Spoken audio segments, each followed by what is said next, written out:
Vamos ler poemas, vamos escrever poemas, vamos recitar poemas. Ao final desse projeto, vocês vão ser convidados a criar um poema.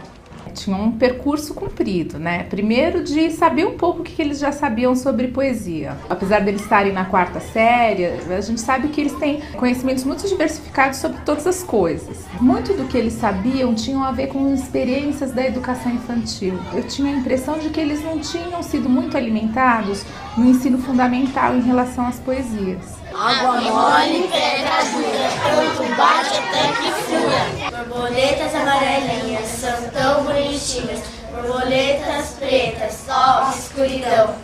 3 pratos de trigo para 3 tigres tristes.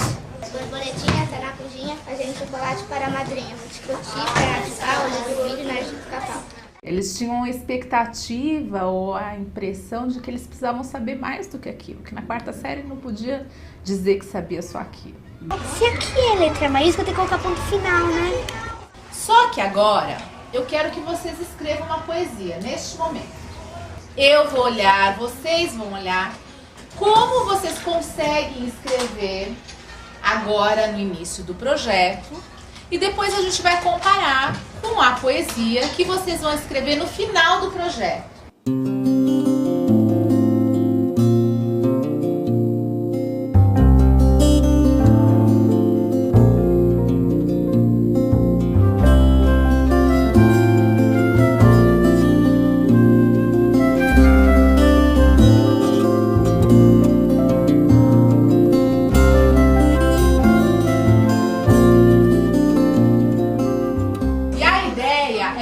Possa aumentar a nossa lista, aumentar a coleção de poemas, de poesias, de músicas, de trava-línguas que a gente conhece.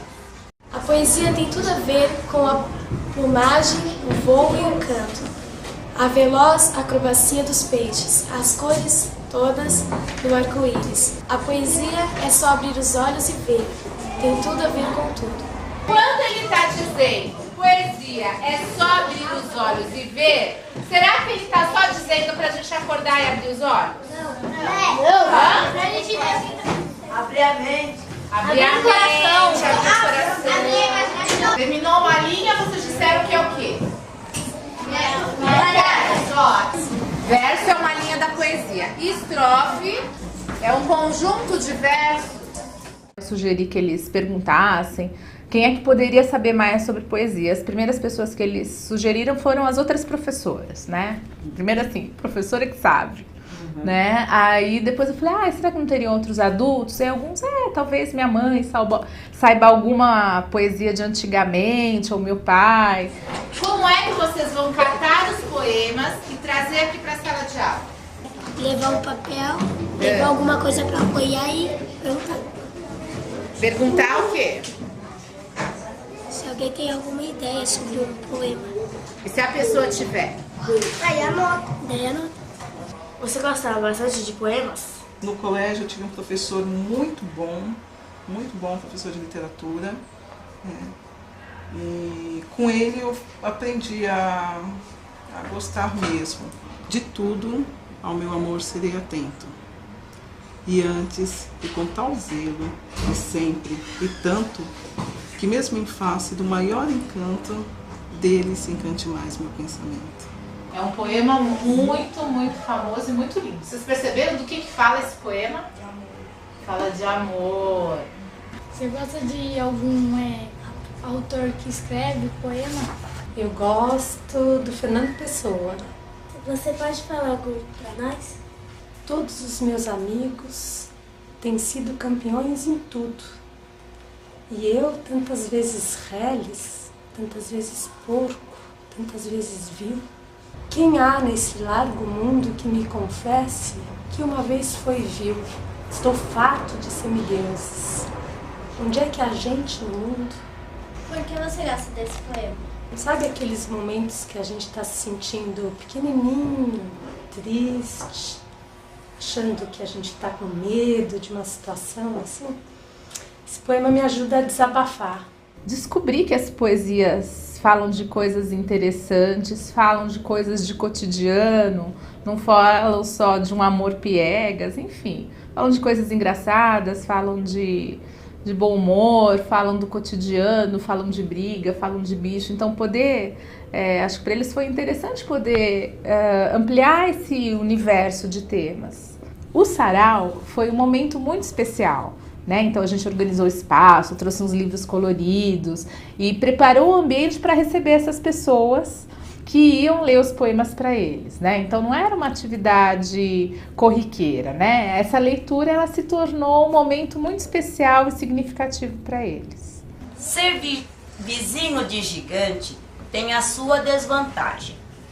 Outro dia o grandalhão, que estava de jejum, teve dor no barrigão e acabou soltando um pum. Mas que baita furacão!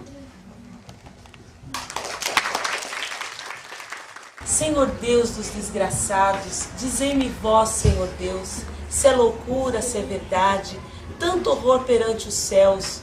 Ó mar, por que não apagas com a esponja de tuas vagas, de teu manto este borrão? Astros, noites, tempestades, rolai das imensidades, varrei os mares tufão. E nessa época, estava chegando fresquinho, o kit do projeto Literatura em Minha Casa. E aí eles receberam os livros e começaram a se deliciar com o material, né?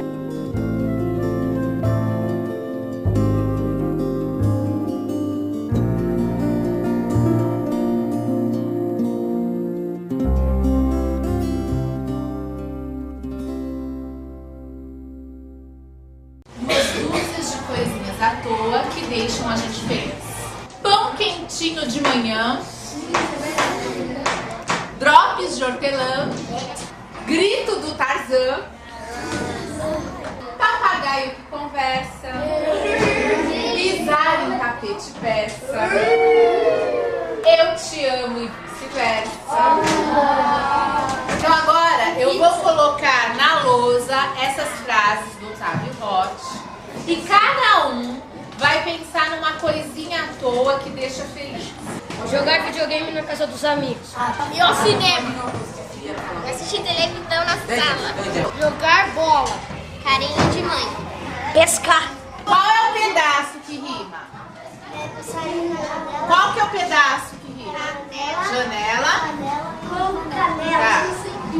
Olha, ele conseguiu arranjar 3 palavras que rimavam, que tenham a terminação igual, e olha quantas letras se repetem. Esses as que rimam estão escritos da mesma forma? Não. Então, olha, às vezes não termina com a mesma letra, mas tem o mesmo som e aí rima. Vocês acham que o Otávio Roth pensou primeiro nas coisinhas à toa que deixavam ele feliz? Ou ele pensou primeiro nas rimas? Primeiro ele faz as coisinhas, daí ele vai tirando que não rima. Isso mesmo. E agora vocês têm esse desafio. Vocês pensaram nas coisinhas. Quem ouviu do amigo vai ser mais fácil. Vocês têm que se juntar com as pessoas que pensaram em coisinhas que rimam com as de vocês. Então a gente listou muitas coisinhas à toa. Aí na hora que tinha que rimar, eles começaram a colocar algumas coisas que não tinham a ver com aquele contexto. Eu esqueço do conteúdo e eu vou para a rima. É interessante perceber como eles vão fazendo esse exercício de juntar a forma, né, a estrutura, dar conta da rima e ao mesmo tempo dizer alguma coisa que tem sentido. É comer lasanha, pescar piranha e comer castanha. Jogar Yu-Gi-Oh!, brincar de ioiô e ir na casa do vovô. Ter um cão. Deitar no chão. Comer feijão. Aí tomar banho com sabonete. Andar de skate. E tomar sorvete. Hoje a gente vai fazer um poema que fala da gente. No acróstico, a gente tem o nome de uma pessoa que está escrito na vertical, tá certo? No caso aqui, qual que é o nome? Paula. Paula. E aí, na horizontal, se escrevem palavras, frases ou versos que dizem, que falam desta pessoa. Ela é pequena, Alegre, ela foi um dia livre, leve, e ela agora é a Paula. Pra mim, é escrever o nome de uma pessoa e ao mesmo tempo fazer uma poesia. E a gente está sempre cavando na escola espaços para que eles falem de si, mas não só jogando conversa fora, né? Produzindo, fazendo esse gancho com aquilo que a gente tem para ensinar, com aquilo que eles querem, que a gente quer que eles aprendam, né? E aí a gente vai discutir um pouco algumas palavras que podem ser utilizadas no acróstico. E aí tinha aquela dica de primeiro fazer o retrato falado, né? Então, antes da gente arrumar essas informações de como vocês são num acróstico, a gente vai um pouco conversar e mostrar e escrever, né, como é que cada um é. Parecia que caminhava bem até o momento que eu propus. Agora vocês vão produzir um acróstico falando de vocês. E durante essa atividade, o grupo foi começando a se inquietar, algumas crianças foram saindo da cadeira e vai apontar o lápis e volta e cutuca um e cutuca o outro.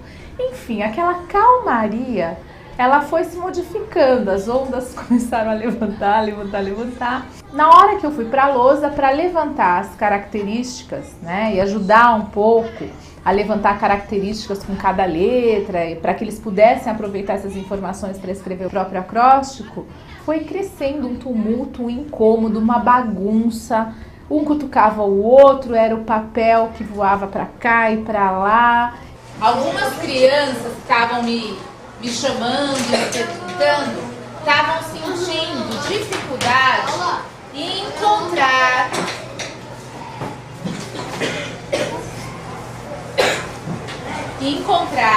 uma palavra que fosse bacana, que fosse interessante, ou então que coubesse naquilo que queria escrever ou na ideia que queria passar. A gente começou com a letra A, que era uma letra que aparece no nome de quase todo mundo, então amoroso, agradável. E aí na hora que a gente começou a aprofundar essa pesquisa de palavras e a passar para outras letras, esse universo bonito, ele foi se modificando, né? Já não era mais amorosa, era vadia, era vagabunda, enfim, foram vindo palavras carregadas de uma agressividade, de uma raiva.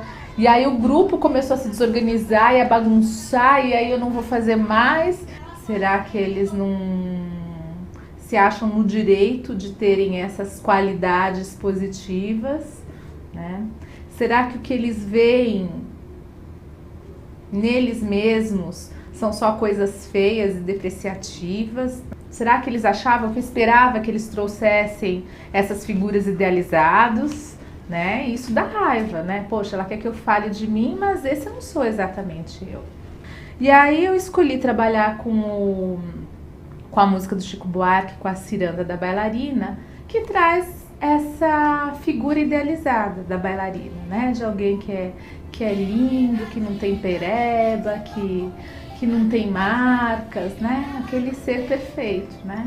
Não livra ninguém, todo mundo bem remela, quando acorda às 6 da matina, bebe escarlatina ou tem febre amarela, só a bailarina que não tem medo de subir, gente, medo de cair. A gente abre a oportunidade deles falarem de si, discutir essas questões que estão paralisando o grupo e ao mesmo tempo dar continuidade ao trabalho com poesia, né? Porque a Ciranda da Bailarina é um texto belíssimo do Chico Buarque, né? É uma poesia de primeira. Todo mundo tem remela na corda? Nossa, se ela não tem olho. Essa bailarina, acho que ela não existe. Por quê, Leandro? Porque ela não tem nada, mano. Todo mundo tem piolho. Ela não tem piolho, não tem pereba, não tem nada. Não tem piolho. Tá bom. Isso daí ele imaginou, colocou na música. Mas na realidade, será que existe alguma bailarina de carne e osso, assim, como o Chico Como o Chico descreve? Não. No pensamento dele tem violência, na vida real tem violência. E problema? Também. Tem aonde? Na rua, na escola. Gente, a gente pode escolher aquilo que a gente põe no acróstico. Ninguém é totalmente feio, ninguém é totalmente bonito, ninguém é alegre o tempo todo, ninguém é triste o tempo todo. Quem decide é o autor. A poesia, ela é um texto humanizado, né? Que fala das pessoas, que fala dos sentimentos, que fala do cotidiano. Mas entre falar disso e viver isso de verdade tem uma distância, né? Então eu acho que na Ciranda da Bailarina isso começou a ser de verdade, né? Então a gente começou a falar de verdade dos sentimentos, das tristezas, das alegrias, a trazer de verdade o que é a poesia, não só no texto, mas na vida. O tempo todo no projeto a gente tem esse diálogo de mostrar para eles que tem horas que é mais bacana, que é mais divertido, e tem horas que tem uma formalização que não é necessária, que é importante, que a gente aprende fazendo isso também. A gente aprende se divertindo, mas a gente aprende suando também. Leão, leão, leão, fugindo como um trovão, deu um pulo e era uma vez um cabritinho montês. Leão, leão, leão, és o rei da criação. No trabalho com os recursos poéticos, a gente tinha uma proposta que era de chegar nas metáforas, né? Mas as metáforas, elas trazem uma linguagem refinada. Porque na hora que ele diz fugindo como um trovão, ele usa o trovão para falar como é o rugido do leão. O texto treme tudo, que ele ruge muito alto, como um trovão. Ele deixa todo mundo com medo, e o trovão também deixa pessoas com medo. Tua goela é uma fornalha. Que imagem que vocês têm disso? Que a goela dele é grande. O que mais é uma fornalha, além de ser grande? quente. Se a gente fizer aqui uma votação, qual é o animal preferido? Cachorro. Quais são as características do cachorro? O nosso cachorro, ele tem rabo, ele é peludo, ele é preto e branco, ele é brincalhão, ele é sorrateiro. A gente começou primeiro com a comparação e trabalhamos com o poema do Vinícius de Moraes, né? E para as crianças não era tão complicado assim fazer essas relações, né? Para depois chegar à exploração das metáforas, né? Carvão! Preto com carvão. Quando a gente escreve poemas, a gente pode fazer comparações e a gente pode utilizar imagens. Na sala de aula tinha alunos com muitos conhecimentos diferentes. Alunos que gostavam de desenhar, alunos que gostavam de escrever, e alunos que não estavam alfabetizados, que não sabiam escrever, né? Então esses alunos, eles precisaram de momentos diferentes, de atenções diferentes. Para esses alunos que não estavam alfabetizados, teve os momentos em que a gente ia fazendo propostas para que eles avançassem na escrita, mas eles não podiam deixar de produzir por conta de não saberem escrever, né? Então, em alguns momentos eles sentaram com outros colegas e os outros colegas eram escribas. Em alguns momentos eu sentava com eles, eles iam ditando os textos para eu escrever. Em algumas atividades que eles tinham que fazer para escolhas, né? Escolher as palavras, os adjetivos, eu ia com eles para a lousa e dava pistas para que eles encontrassem as palavras que eles queriam. Quem quer dizer alguma coisa sobre o lugar onde mora? Perigoso. Por quê? Tem muito noiado. Muito o quê? Noiado. O que é noiado? Drogado. Tem muito drogado onde você mora? Tenebroso. Tenebroso? Por que é tenebroso o lugar onde você mora? Porque lá tem bastante perigo. E aí é bastante escuro e a gente não consegue ver quase nada o que acontece lá. Tiroteio. Tem tiroteio? Por quê? Porque tem uns caras lá que fica mexendo com os outros, os caras vão lá e matam. Eles vão ganhando espaço e força e coragem de falar dessas coisas, de falar do lugar onde eles vivem, da escola que eles têm, do bairro violento onde eles moram. Na hora que entra em contato com esse conteúdo, tem uma tensão mas em seguida tem um alívio, né, de poder compartilhar essas histórias, essas situações com outras pessoas, né? Tem uma possibilidade de organizar isso, quer dizer, o que é viver isso no meu cotidiano, né? Que lugar é esse onde eu moro? De que bairro eu tô falando? Como é que é ter essa vida louca? De na rua de cima tem um assalto, na rua de baixo tem um estupro. O trabalho foi ganhando cada vez mais força e forma e substância. Por outro lado, a gente não queria ficar só na oralidade, né? A gente queria ir para a produção de texto. Afinal de contas, a ideia era, com esse projeto, que eles produzissem textos. E aí tem um grande desafio, que é transformar tudo isso em texto. O Luan estava falando de tristeza, aí ele lembrou da palavra saudade, aí ele lembrou da avó dele, né? Então tá começando a aparecer pro Luan uma situação, com uma pessoa, com um sentimento, e vai ficando claro para ele o que ele vai escrever, sobre o que ele vai dizer. Não é isso, Luan? Perceber que a gente pode usar rima, que a gente pode usar metáfora para dizer as coisas, que a gente tem diferentes jeitos de organizar essas ideias, né, para seduzir o leitor, para convencer, para criar uma imagem, para passar esses sentimentos de uma situação, de uma experiência, enfim. Dá trabalho você aprender e usar com propriedade cada um desses recursos, né? Não é só sair escrevendo. Precisa saber como é que o autor faz, como é que esses recursos se organizam, se combinam. Eu pensei numa coletânea de poemas para poder valorizar o trabalho das crianças, né? Tirar um pouco a produção do caderno, do livro didático, e para poder dar visibilidade para essa produção, para eles poderem mostrar aquilo que eles eram capazes para os amigos, para os colegas, para a família, para as outras professoras da escola. E hoje tem um livro novo que vai morar na biblioteca, que é esse livro aqui. A gente depois vai ver qual que é o setor de poemas desta biblioteca, e tem um livro a mais que vai passar a fazer parte dessa casa, que é o livro que vocês produziram, tá bom? Espero que seja o primeiro de muitos. O que a gente precisa lembrar é assim, a gente vai ler no grupo, então não é para ler correndo, é para ler com emoção, né? Para a gente passar a mensagem que a gente quer e para que o outro entenda a mensagem que a gente quer passar. Vejo também árvores balançando com o vento, ouvindo o som da natureza. Parece um lindo jardim sendo regado. E eu e minha família vivemos juntos essa vida cheia de dificuldades e também de celebridades. A dor de uma mãe chorando, lágrimas de sangue, de seu filho que se foi e não voltará mais. A maioria das pessoas está desempregada, mas lá todo mundo se diverte.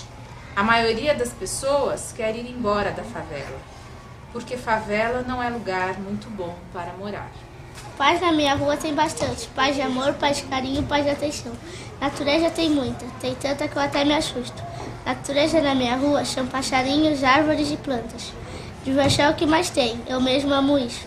Facção favela, onde moro, estrupam meninas. Quando tô descendo, vejo o menino morrendo. Chamo a polícia e saio correndo. Polícia, o tiroteio, mata menino. Mãe começa a chorar. Quem vacila morre, porque o sonho de todo pobre é ser rico. E como ninguém consegue, uns vão para o mundo sem saída. Que mundo é esse? Do crime. Termino por aqui. Quem não sabia ler, eu li para eles, né? E a gente tinha a cadeira do leitor, né? Ou melhor, a cadeira do autor, e eles assumiram esse lugar da autoria, e aí eu li para eles. Mesmo assim, tem vizinho bom, que faz bolo de chocolate, dá bola de presente. Eu retribuo comprando pão e leite e também detergente. Momentos bons e ruins. Na Vila Gomes é assim. Tem um valor ali que ninguém mais tira deles, né? Esse espaço está conquistado. Este é o livro de poemas da quarta C. Um trabalho e tanto. Sentimentos, imagens, ruídos, palavras, emoções e momentos compartilhados.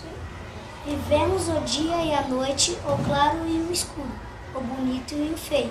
Música